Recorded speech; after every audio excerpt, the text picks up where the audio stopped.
Eh ikaw, bonus round mula kay Aubrey hanggang kay Kairam tangina. May stepping stone ka sa hagdanan, di mo kaya mag-step up mag-isa. Ano? Luto ko laban ko kay Cripply. Okay, fine. Dapat magpasalamat ka pa, brother. Kasi yung tropa mong si Emzite, kumukonti na yung basher. Yung dating like kung panalo si Cripply kay Emzite, ako yung pumalit, walang iya. Natulungan ko yung tropa mo ng di sinasadya. Mas, nakatulong pa ako sa kagrupo mo dati na 3GS Lip Cram. Laban ko kay Cripply, ang laki ng views, ng review ni Pistol Jonas at Shernan.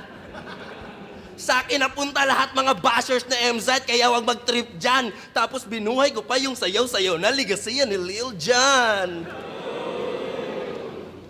Featuring the fingertip rep.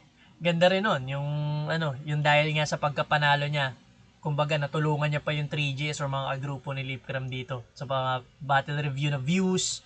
Tapos kasi sumasayaw rin to si Ban sa stage so kaya niya nasabi na binuhay niya yung legacy ni Lil Jon kasi si Lil Jon yung battle MC na 3GS din na namatay dati.